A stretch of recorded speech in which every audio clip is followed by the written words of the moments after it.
Origins. We're still in the big room. Some more things have gotten set up that weren't set up before. Let me rotate the camera here and walk us through it. Don't know what this is, but there's little blocks, so it sounds promising. Here's diplomacy.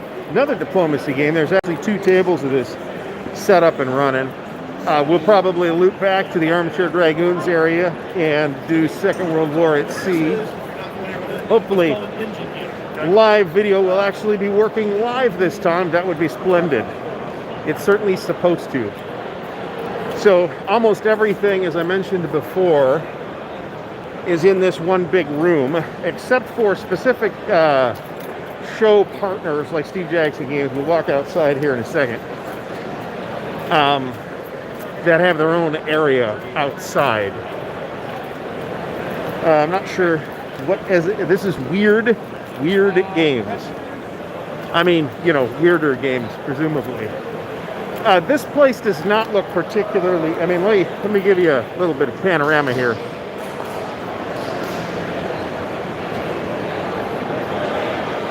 Where I'm standing right now is kind of like the sort of vendor area. The play space looks pretty full. As I was talking before, though, it's also a much smaller room than we typically see Origins confined to, right? So there's fewer people here, but they're in a smaller space. I mean, here's a whole pile of people. Also, I'm like zoomed way out on the camera, so that's true too. I'm going to exit here. And we'll show you what's happening out in the hallway. There's actually another event happening here in the Columbus Convention Center right now, which is some kind of dentist convention. Masks in the convention center are not optional. It is in the rules. Thus, this thing. This is the comfortable mask, or the less uncomfortable mask, I guess I should say. So we have over here, we're going to show you the big Steve Jackson Games area, which is pretty much where they've been, or a similar space to where they've been for the last several years. There's some activity down here in the bays. Chaosium's also a show sponsor. So here's the Steve Jackson area. Sees a number of people in here. I mean, remember, it's basically the first day of this thing. So here's Car Wars. Looks fancy. That's pretty much the end of the Origins stuff.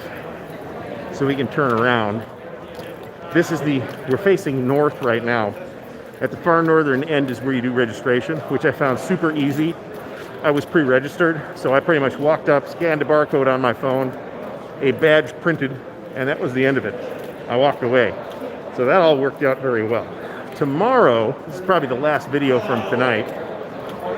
Tomorrow, we will be broadcasting live from the dealer's room at some time around, I don't know, we'll see, noon, something like that. There is a goodies booth where you can buy t-shirts and stuff. They don't have badge holders for whatever reason. Look at these kids carrying all this heavy stuff. We're walking back in. We have our badge, the nice man. So no, I don't think it doesn't feel particularly empty. We'll give you another shot of the boardroom here where a lot of activity typically happens. Yes, there's a food truck in the exhibit hall, which is interesting. Free refills. So that's cool. We have this GDEX event, which is some kind of local interest group. I'm not really sure what it's all about. I may check that out at a later time. Here's the boardroom. They're not going to let me in, and my contact is not handy, so we're going to have to make do with eagle's eye shots here. Rise of Empires looks actually neat. Yeah, I mean, almost all tables are occupied here. So,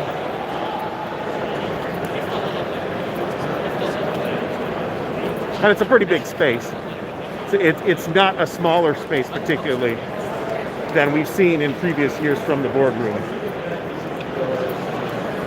I'm going to try and get in there at some point as well so we can do some filming, check out any wargaming that might be happening in there. And I will tell you right now, there's talk about, you know, this year is not going to be a representative year for anything for Origins. So there's talk about what we're going to do next year to represent wargames at Origins again. Hopefully next year, you know, with the idea that hopefully next year we'll be back to normal, or at least closer to normal. We're going to check out a cool little thing going on here. I don't know what this is, but they have fancy tablecloths. And we totally do have two games of diplomacy happening right now. So maybe we'll catch some footage of the fist fight later. This was pushed back due to, I mean, ultimately, yes, due to the pandemic. So here we got some Second World War at sea action. This is, so what are you guys playing, Guadalcanal? Is that the scenario? Santa Cruz. Santa Cruz, okay. So this has always looked interesting to me. Hopefully we'll get a chance to look at it again later on. That is also, same game, is on a table over here for the two teams. And then this thing, I forget what it's called, but this is actually something done by the Center for Naval Analysis as a modern simulation type of thing.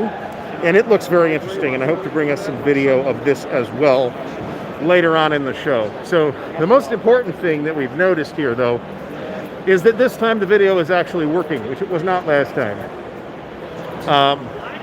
Don't know if there's anything. Oh, there's this World War I airplane thing that I see every year, and I still don't know what it's called. I've been looking at this for like 30 years now, with the little airplanes. This looks like World War II in this case, see? But it looks really neat. I guess they are still World War I, I'm being informed. Always been a very neat looking thing. Here's some miniature thing. I don't know if this is the open gaming area or not. So there's not really that much walking around to be done, but we got a good sense of what things are happening early. Now, the whole convention is kind of compressed by about a day. So, you know, this is Thursday. It's kind of the Wednesday of the show. So we'll see how crowded it is, especially on Saturday. I think people are starved for the convention experience now, and I think you'll see a lot of people here. So what am I going to play? I will be running... I'm crashing the live stream. Go check out the black gold steampunk game over there at the next booth. Okay, let's check. It looks really cool. Let's check that out. You mean the thing with the cotton balls on the table? Yes. Oh, I saw that. Let's get some footage of that. Anyway, I'm going to be running Commands and Colors 4 p.m. tomorrow, and then again at noon on Saturday. Yes, this is like steampunk oil rigs. Yes, it is. It looks neat. Black gold. Okay. Who's the publisher of this? Stonemeyer? Oh, Stonemeyer Games and Full Thrust from Ground Zero are the core of it. This is a homegrown version that we came up with in St. Louis. Okay. Okay, cool. We put the two games together. Oh, okay, that's very interesting. Well, it looks neat, whatever it is. We had a whole bunch of dystopian war figures we didn't want to go to waste.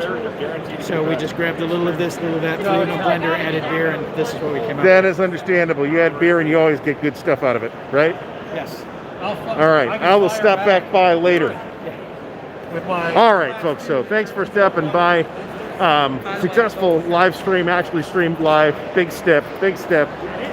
And hopefully we will be able to bring you more stuff tomorrow. So let me flip back and wave goodbye. Bye.